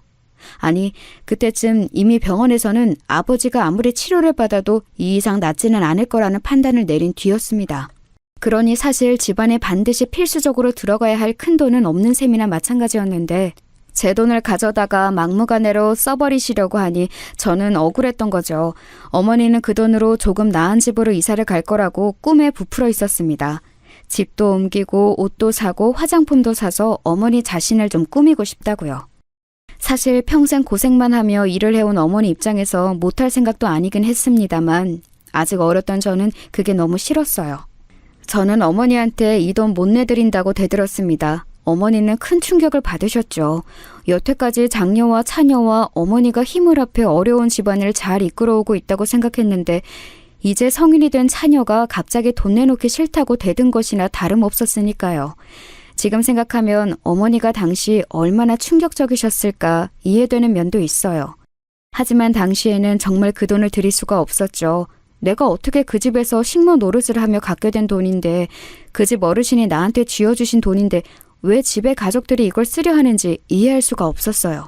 아니, 이해는 할 수 있었지만 용납이 되지 않았던 거였죠. 어머니는 불같이 화를 내셨지만 저를 도와줬던 것은 바로 언니였습니다. 언니는 어머니가 화를 내시는 동안 묵묵히 그 앞에서 제 편을 들어주면서 막아주었고 기어코 아버지까지 나서서 제게서 돈을 빼앗으려 하니 집을 나가라며 등을 떠밀어 주었어요. 언니는 식당에서 일하며 돈을 상당히 잘 벌어오고 있어서 이제 가족은 내가 책임질 테니 걱정하지 말라면서 너는 이제 떠나서 네 살 길 찾으라고 말해주었죠. 그 말이 얼마나 고맙던지요. 지금 생각하면 겨우 20대 중반이었던 어린 언니가 어떻게 동생한테 그런 아량을 베풀어 줄 수 있었던 것인지 알 수 없어요. 저는 언니의 말을 듣고 곧 집을 나와서 미리 소개를 받아두었던 봉제 공장으로 들어갔습니다. 식모살이를 했던 댁에서 이제 돈 벌 곳이 없다면 이곳으로 가라면서 소개를 해주셨던 곳이었죠. 여러모로 고마운 댁이었어요.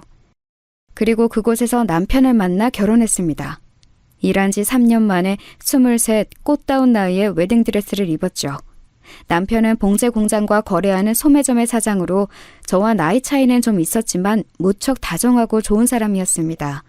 다혈질이었던 저희 친정아버지하고는 완전히 다르게 온화하면서도 섬세한 사람이기도 했죠. 저는 결혼 후 그래도 친정에 가봐야겠다 싶어서 친정으로 향했습니다. 집 나간 딸이었지만 번듯한 사위를 데리고 왔으니 이제 부모님이 기뻐하시지 않을까 기대 반 설렘 반이었죠. 하지만 부모님의 반응은 제가 기대했던 것과는 완전히 달랐어요. 가족 버리고 남자 찾아 쫓아간 계집애라면서 부모님은 저를 아예 보려고도 하지 않으셨죠. 그때도 언니하고 동생만이 저와 남편을 만나서 인사를 해주었어요. 언니는 그때 자기 식당을 열었더군요. 작지만 나름대로 잘 되고 있다면서 이제 가족들 생계 걱정은 하지 말라고 그리고 앞으로도 계속 연락하면서 살자고 언니가 따스하게 말해주었습니다. 저는 정말 너무 고마웠어요. 언니가 있어서 그리고 동생이 있어서 비로소 제게 친정의 의미가 있다고 느껴졌죠. 언니의 식당 일이 바빠서 그 후로 자주 교류는 하진 못해도 전화 연락은 언제나 주고받으며 살았어요. 언니도 결혼을 하고 아이를 낳고 가정을 가지면서 만나는 일은 좀 줄었지만요. 슬프게도 동생은 사기를 당해 아무래도 삶이 힘들어지니 연락이 뜸해졌죠. 저도 아들 둘을 낳았어요. 제 시대만 해도 남아선호가 남아있던 시기라서 저는 두 자식이 모두 아들인 것이 그리 좋고 기뻤답니다. 미안하게도 언니는 하나 낳은 자식이 딸이라서 제대로 대놓고 자랑도 하진 못했어요. 하지만 언니는 제가 아들을 자랑스러워하는 것을 눈치챘는지 조금씩 저하고 이야기하기를 꺼려했습니다. 그래도 언제나 저에 대해서 신경 쓰고 있다는 사실만은 알게 해주어서 저도 연락을 조금 덜 하면서 많이 조심을 하려고 애썼죠. 아이들은 무럭무럭 자라났습니다. 아들 둘 기르면 엄마가 깡패가 된다는 말도 있잖아요. 저 역시 거기에서 별반 다르지는 않았습니다. 애들이 특별히 성미가 고약한 애들도 아니었지만 좀 욕심들이 많았어요. 큰애는 작은애가 뭘 물고 있으면 꼭 그걸 빼앗아서 자기가 먹어야 성미가 풀렸고, 작은애는 큰애가 가지고 노는 장난감을 항상 뒤로 빼돌려서 자기 침대에 갖다 놓더라고요. 저도 남편도 욕심 없이 그저 평안한 성격들이라서 대체 이 애들이 누굴 닮아서 이런가 궁금할 지경이었어요. 저는 결혼하면서 봉제 공장을 그만두었지만 남편이 하는 옷가게가 나름대로 되긴 해서 먹고 사는 데는 지장이 없었죠. 그래도 두 아들이 욕심을 내면서 먹는 것, 입는 것, 쓰는 것 모두를 다 서로 질투하고 더 좋은 걸 사달라고 하니 살기가 빠듯할 지경이었습니다.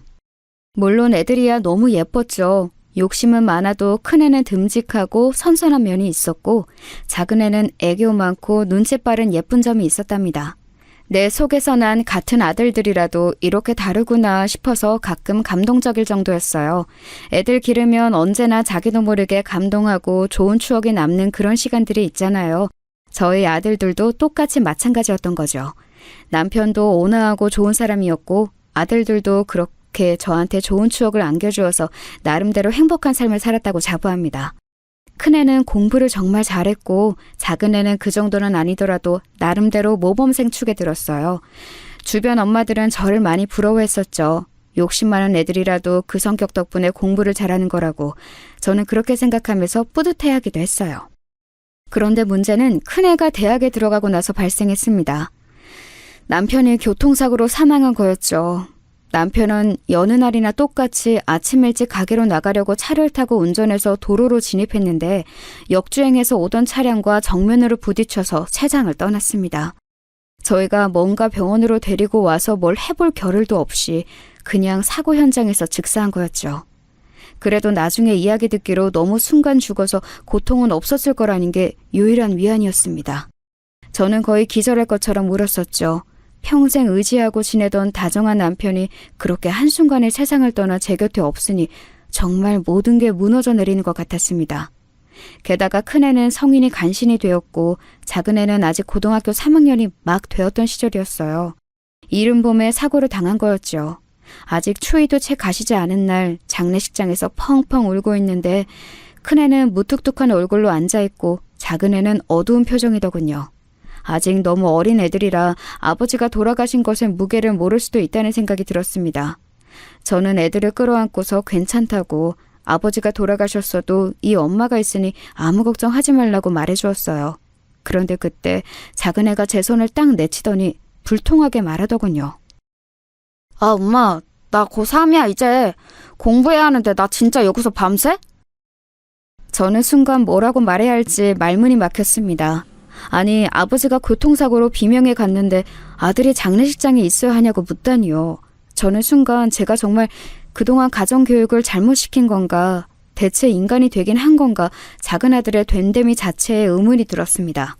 그때 큰애가 작은애를 퍽 치면서 짜증스럽게 말하더군요.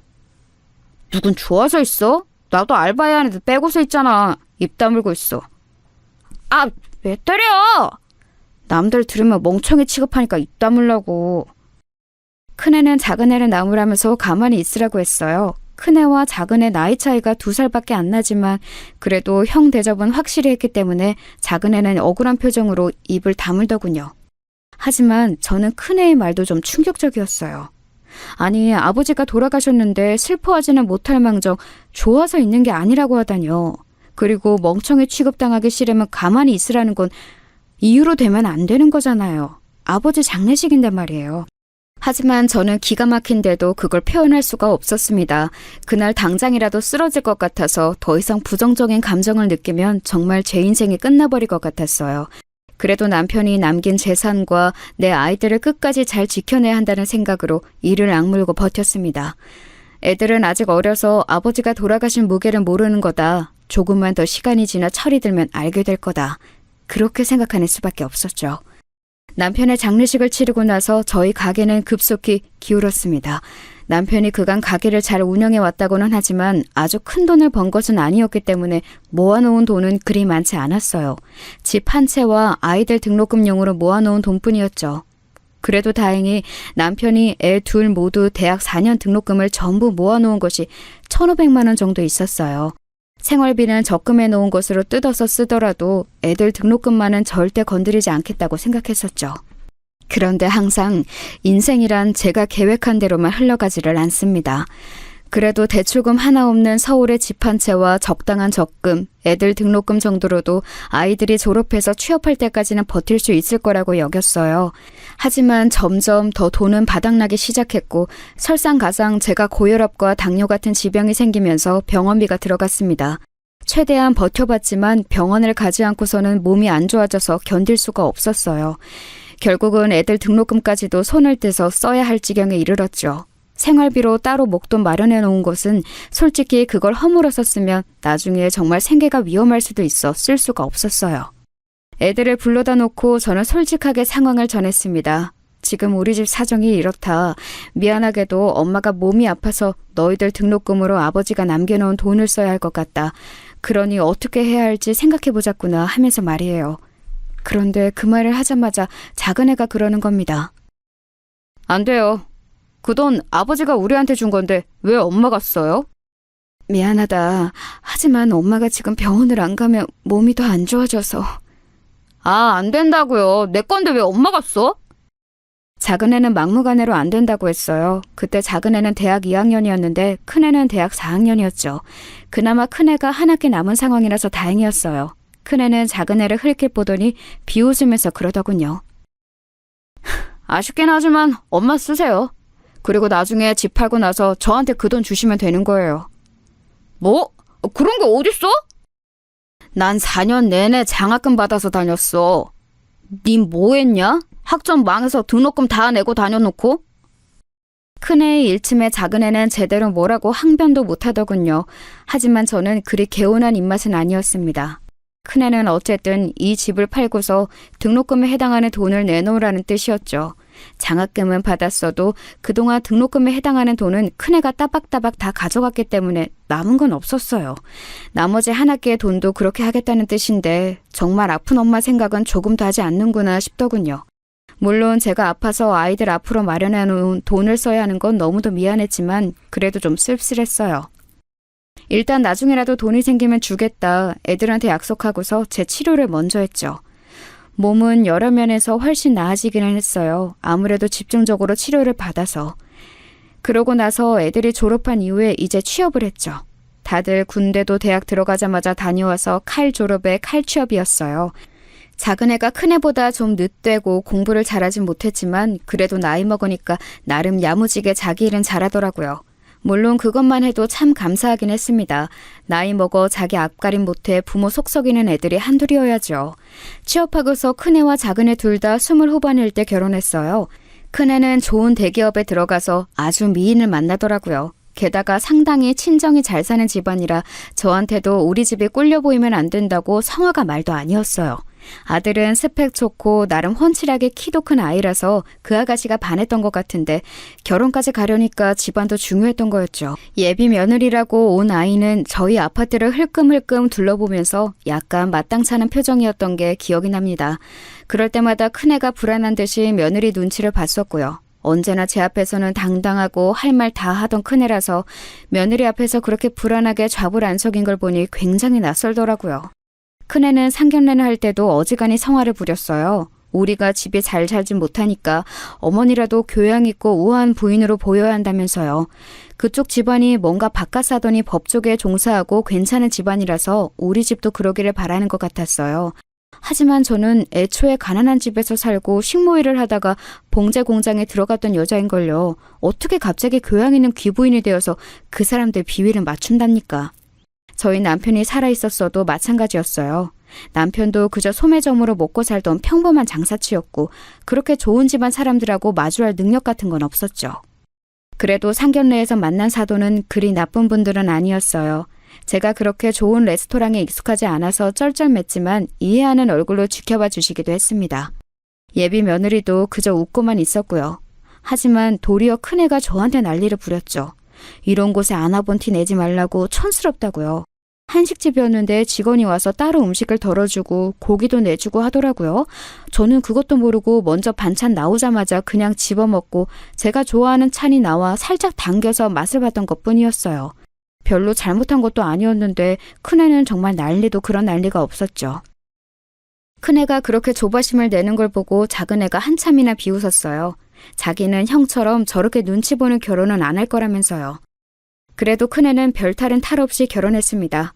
그리고 3년쯤 뒤에 작은애는 자기 직장에서 만난 아가씨를 데리고 왔습니다. 작은애가 데려온 예비 며느리는 또 뭔가 저희 집하고 다른 의미로 잘 맞지 않았어요. 가리기는 했지만 손목 쪽에도 문신이 살짝 보였고 발목에도 문신이 있었어요. 작은애의 말로는 멋쟁이라서 그렇다고는 하는데 저희 시대에는 사실 문신이 그렇게 좋은 모습이 아니긴 하잖아요. 그래서 저는 좀 미신쩍은 얼굴로 있었는데 새치만 큰 며느리하고는 다르게 작은 며느리감은 아주 살갑게 어머님 어머님 하면서 잘 달라붙더라고요. 애가 그렇게 나오니까 저도 그냥 좋아서 오냐오냐 하게 되었고요. 사실 작은 며느리감은 제가 선호할 만한 애는 아니었어요. 친정 부모님은 두 분 다 안 계시고 어릴 때 아버지가 돌아가신 후 최근 어머니가 돌아가셨다고 하더라고요. 편못을 하에 자랐다는 건데 며느리감으로 선호할 만한 가정 환경은 아니었던 거죠. 게다가 대학을 나온 아가씨도 아니고 고졸이었고 작은애 직장에서는 격리로 일을 하고 있던 아가씨였고요. 그래도 아들이 행복하다면 제가 어떻게 말리겠습니까? 그래서 그냥 결혼을 시켰죠. 사실 제가 큰애나 작은애 둘 다한테 별다르게 할 말이 없었어요. 제가 비록 어미이기는 했지만 별다른 능력이 없어 남편이 남긴 돈으로 먹고 살고 있었고 그 때문에 애들 결혼 비용도 많이 대주진 못했거든요. 사실 아예 대주진 못할 지경이었는데 집을 팔아서 일부를 주기는 했습니다. 큰애가 결혼할 때 그랬거든요. 자기 등록금 제가 병원비로 썼던 거 결혼식에 쓰게 해달라고요. 그런데 제가 뭐 돈이 있나요? 그래서 제가 살던 집을 팔고 그 돈을 일부 떼어서 주기로 했죠. 큰애는 좋은 집 딸하고 결혼해서인지 지금 당장 돈을 더 주기를 바라기도 했어요. 이왕 유산으로 줄 거 그냥 자기한테 지금 달라는 시기였죠. 그럼 엄마는 어디 가서 살라고 이러는 거니? 경기도 쪽으로 가면 전세 싸요. 빌라 쪽 가시면 얼마든지 그 돈 절반만 가지고도 구해요. 아니 그럼 나는? 형이 그만큼 가져가면 난 결혼할 때 빈털터리로 가요? 형 줄 거면 나도 그만큼 지금 주든가. 나중 되면 아예 남는 것도 없어서 나만 닥쳤던 게 되는 거 아니야? 정말 아찔하더군요. 작은 아들은 아직 큰아들 결혼할 때 결혼할 사람조차 없었는데도 자기가 받을 돈이 없을 게 걱정된다면서 자기도 돈을 주기를 바랬어요. 큰아들은 작은 아들이 회방을 놓자 울컥하는 듯한 모습이었지만 자기도 할 말은 없었죠. 장남이라는 걸 내세워서 조금 더 받으려고 들고 심지어 그냥 유산 줄 거 지금 달라고 아파트 판 돈을 죄다 내놓으라는 식으로 말하기도 해서 제가 일단 막아섰어요. 그럼 너희들 이 돈 다 나눠주고 나면 엄마 모실 거니? 그건... 당연히 모시죠. 같이 살면 되잖아요. 뭐가 문제예요? 큰아들은 지금 당장 결혼하는 상황이니 제대로 말을 못하는데 작은 아들은 철딱서니 없이 잽싸게 대답하더라고요. 저는 작은 아들의 그 말도 믿을 수 없었지만 큰아들이 바로 대답하지 못하는 것도 너무 서운했어요. 하지만 큰아들은 한참이나 고민하더니 이윽고 고개를 끄덕이더군요. 사실 뭐 그 돈 주시면 꽤 큰 집 구할 수 있을 테니까 그럼 모시고 사는 거 어렵지 않죠. 그 말 믿어도 되는 거니? 전 쟤하고는 달라요. 될 만할 때 말하는 거예요. 큰아들은 조금 차갑게 대답했지만 도리어 그 말이 작은 아들의 호언장담보다 미더웠어요. 그래도 제 말에 조금이라도 고민을 하고서 대답을 한 거였으니까요. 그래서 큰애 결혼 직전에 아파트를 팔아서 애들한테 나눠주었죠. 저한테는 정말 생활비 몇 푼밖에 남지 않았고 그래서 큰애는 결혼 직후부터 저와 같이 살아야 했습니다. 큰며느리는 대놓고 싫은 티를 내지는 않았지만 그래도 마땅찮아하는 기색이 종종 보였어요. 그건 너무 당연한 일이기는 했죠. 요즘 며느리들이 어디 결혼하고서 합가할 생각이나 하나요? 하지만 어쨌든 큰아들이 어떻게 설득하기는 했는지 제가 같이 산다고 했을 때 별말 없이 받아들이더군요. 적어도 제 앞에서 대놓고 뭐라고 하지는 않았어요. 그것만으로도 감지덕지였죠. 다만 큰아들은 제가 집에 있을 때 꼭 방 안에만 있으라고 당부했어요. 지금 사돈댁에서도 제가 아들 부부와 같이 산다는 사실을 무척 안 좋게 생각하신다면서 며느리한테 거슬리지 말고 제발 방 안에서 별일 없으면 나오지 말라는 말을 반복해서 제게 하기도 했죠. 솔직히 제가 제 아들하고 같이 사는데, 그리고 이 집을 마련할 때 제가 살던 아파트에 돈도 들어갔는데 제가 그래야 하는 이유를 알 수 없었지만, 그래도 신혼부부 집에 제가 합가를 한 것이니 전후 사정이 어찌 되었든 저는 큰아들 말을 지키려고 애를 썼어요. 애들 부부 생활에 제가 방해가 되면 안 된다는 생각에서였습니다. 그건 어미로서 어쩌면 당연한 일이기도 했고요. 처음 2, 3년은 어찌어찌 지나갔어요. 아직 애가 없으니 큰아들 부부는 주말에 거의 외지로 나들이를 갔고 빈집에서 저는 주말만이라도 숨통이 튀어서 살 수가 있었죠. 사실 남편이 남긴 유산도 이제 거의 없는 상황에 그렇게 살 수 있는 것도 다행이라는 생각이 들었습니다. 어쨌든 남의 집이 아닌 아들네 집에서 생활하는 것이었으니까요.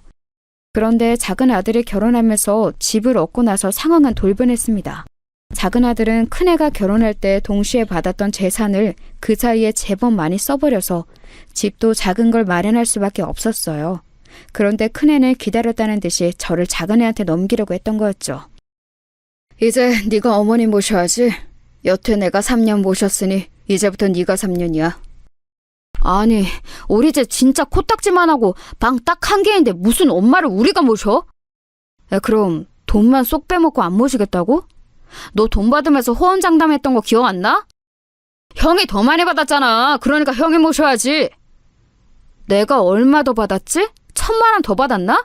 야, 양심 좀 있어라. 제가 보는 앞에서 큰아들과 작은아들은 서로 그런 식으로 대거리하면서 싸웠어요. 정말 어찌나 화가 나고 분하던지요. 아들들이 서로 저를 모시기 싫다고 서로 떠넘기려고 거의 드자빚을 직전까지 가는 꼴을 보니 제가 헛살았다 싶었습니다. 하지만 동시에 제 수중에 돈이 전혀 없었기 때문에 화가 나도 멀거니 보고 있을 수밖에 없었어요. 제가 애들 혼내고 나면 갈 곳이 아무 데도 없어서 그냥 길바닥에 나앉을 수밖에 없었거든요. 다 늙은 나이에 지금 어디 가서 일할 곳을 찾을 수도 없는 노릇이었고 그저 애들 싸우는 걸 처분만 바라는 심정으로 바라보고 있었죠. 결국 작은 아들이 저를 데려가게 되었어요. 방 하나 있는 집에 가서 대체 나를 어떻게 모시겠다고 하는 것인지 의문이 들 수밖에 없었습니다. 작은 며느리는 결혼 전 그렇게나 사근사근 하던 얼굴을 싹 지운 채 우거지상을 한 채로 저를 맞이했어요. 도무지 어른을 대하는 얼굴이라고는 볼 수 없을 정도로 대놓고 짜증을 내고 있는 표정이었죠. 결국 불편한 동거가 시작되었습니다. 작은 아들네는 거실에서 자고 제가 방에서 자는 상황이었어요. 방도 크지 않은데 거기에 작은 아들 부부의 온갖 짐이 다 들어와 있었고 바닥에는 저 혼자만 잘 수 있는 딱 그 정도 크기의 공간만 있었고요. 이불을 펴면 제가 제대로 움직이지도 못하고 차렷 자세로 잘 공간이었어요. 그리고 제가 자려고 불 끄고 누우면 작은 며느리가 멋대로 불을 켜고 들어와서 물건을 찾아 나가고는 했죠. 처음에는 어머님 죄송하다는 인사라도 있었는데 조금 지나니까 아예 그 말도 없이 뚱한 표정으로 들어와서 멋대로 불을 켜고 뒤적거리고 온갖 시끄러운 소리를 내더라고요. 얼마나 힘들었는지 말도 못합니다. 그렇게 작은 아들내서 몇 년을 거의 몸이 굳어질 지경으로 지냈어요. 낮에는 거의 쫓겨나듯이 밖으로 나와서 동사무소 의자나 은행 의자에 앉아서 눈치를 보면서 시간을 죽이기도 했습니다. 작은 며느리가 집에 있으면서 제가 있는 기척이라도 들리면 대놓고 물건을 던지면서 짜증을 부렸거든요. 그 꼴을 보기 싫어서라도 제가 나와야 했던 거였죠. 그래도 큰 며느리는 교양이 있어서인지 잘 배운 애여서인지 제가 들리는 한도 내에서는 대놓고 짜증을 내지 않았는데 작은 며느리는 정말 아무것도 생각하지 않고 자기 내키는 대로 화풀이를 하더라고요. 그렇게 작은 아들네와 사는 게 얼렁뚱땅 10년이 지났어요. 처음에는 작은 아들네가 3년 만에 저를 내보내려고 했지만 거의 그 시기가 지날 즈음 작은 며느리가 아이를 낳고 나니 그 애를 봐줄 사람이 필요했던 게지요. 저는 손주를 봐주면서 그래도 작은 아들네 집에서 버틸 수가 있었습니다. 하지만 애가 나이를 먹고 초등학교에 들어갈 나이가 되자 이제 작은 며느리는 노골적으로 제가 귀찮다는 듯한 기색이었어요. 그러자 작은 아들이 기다렸다는 듯이 일어나서 저를 끌고 큰아들네로 갔죠. 애들 사이에서는 또다시 싸움이 벌어졌습니다. 이제 10년이 지났으니 형네가 데려가라고 작은 아들이 저를 큰아들네로 데려가서 요구했던 거였죠. 자기는 충분히 아주 오랜 시간 저를 데리고 있었다고 생각하더군요. 하지만 제가 공짜로 있었던 것도 아니고 집안일이며 육아며 거의 제 손으로 다 했었던 건 기억도 나지 않는 듯이 굴었습니다. 작은 아들은 막무가내로 제 짐을 전부 싸서 들고서는 큰아들네 아파트 문 앞에 내려놓고 저를 거기 데려다 놓고서는 큰아들을 불러내서 모시라고 요구했어요.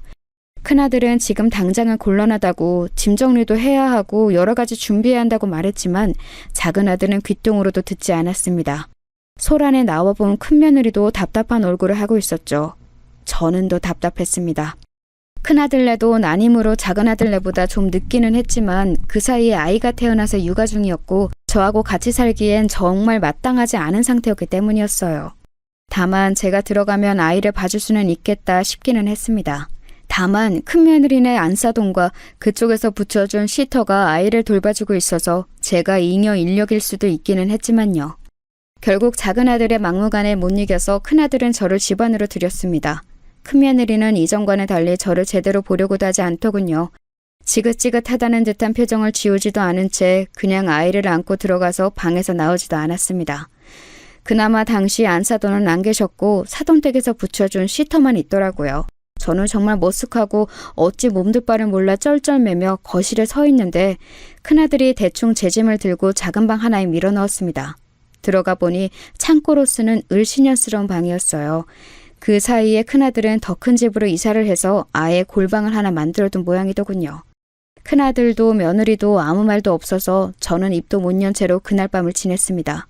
시터가 대충 가져다주는 밥으로 밖에 나가지도 못하고 밥을 먹었어요. 화장실은 그 방 바로 앞에 있는 작은 화장실을 급히 들어갔다가 나오는 정도로 처리했고요. 제대로 씻지도 못하고 눈치가 보여서 몸을 어찌 움직이지도 못했습니다. 아마 그 주 주말이었을 거예요. 갑자기 큰며느리가 저를 불러내더군요.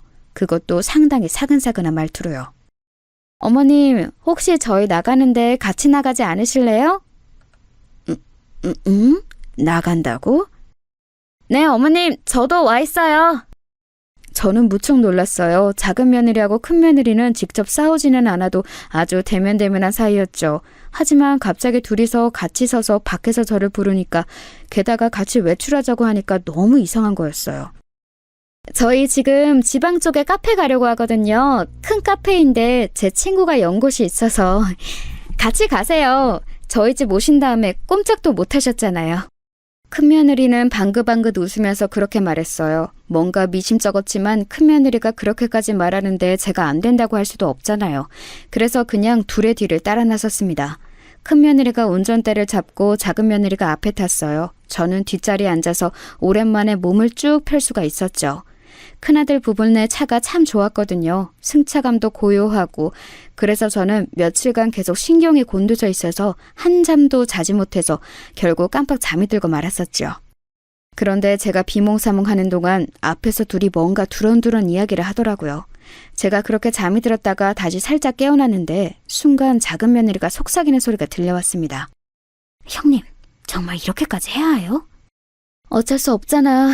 어차피 우리 신랑이랑 도련님도 동의한 거고. 그건 그렇지만. 동서가 모시고 살겠다면 말리지 않겠지만 우리로서는 요양원에 보내는 게 최선이야. 언제까지 어머니 모시려고? 말도 안 되지. 맞는 말씀이긴 하죠. 둘이 작은 소리로 속삭이는데도 그 소리가 저한테는 청천벽력처럼 크게 들려오더군요.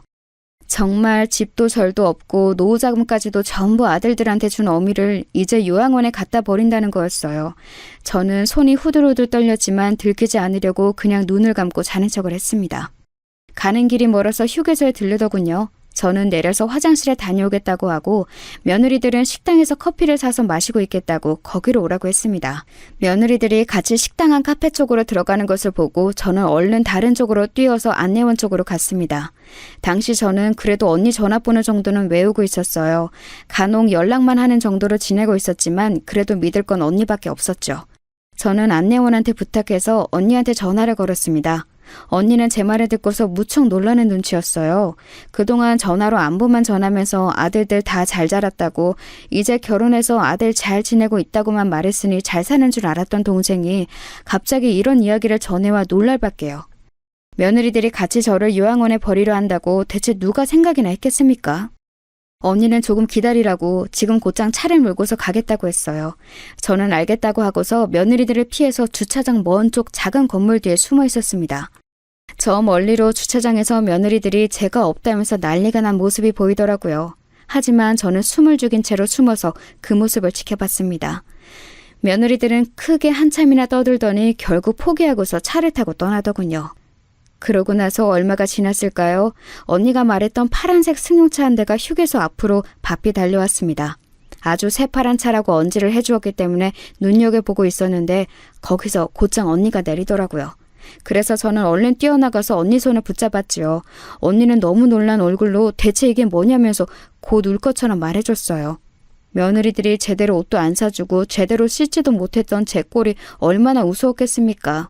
언니는 곧 저를 데리고 차에 타서 서울로 향했습니다. 저는 이미 포기 상태였고 언니를 만나서 안심해 몸이 축 늘어진 상태였지만 언니는 화가 나서 씩씩대고 있었어요. 어떻게 그런 인간 말종들이 자식으로 태어났냐면서 대체 어미를 요양원에 버리겠다는 생각은 어떻게 하는 거냐고 화를 냈지요. 연락처 내놓으라고 제대로 혼을 내주겠다면서요. 하지만 저는 고개를 저었습니다. 애들한테 제가 할 말도 없다고 생각했어요. 제가 못나서 남편이 그나마 남겨준 재산을 모두 까먹고 돈도 벌지 못했던 걸 어쩌겠습니까? 슬픔에 목이 막혀왔지만 이제 아이들하고는 영영 얼굴 보지 않고 그저 남남으로 사는 수밖에 없다고 생각했어요.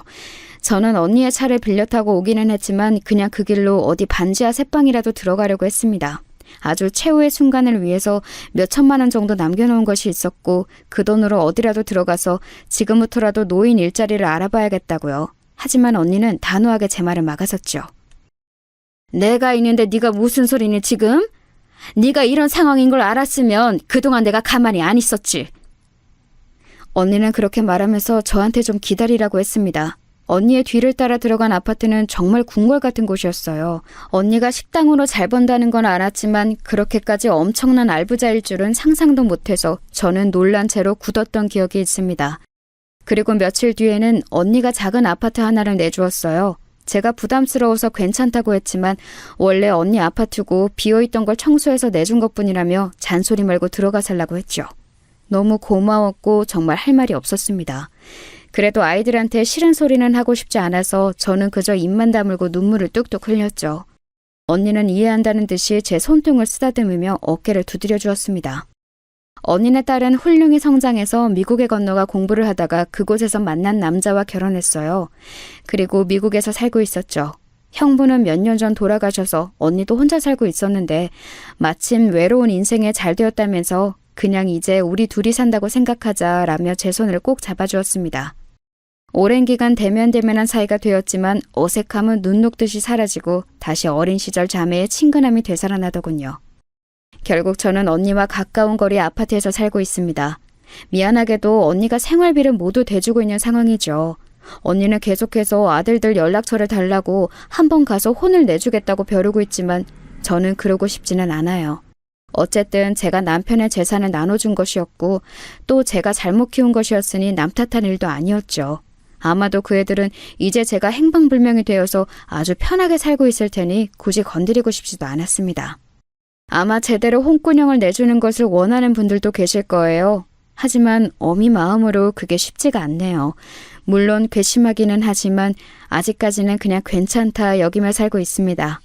아마도 저는 끝까지 그렇게 살게 될 것 같네요.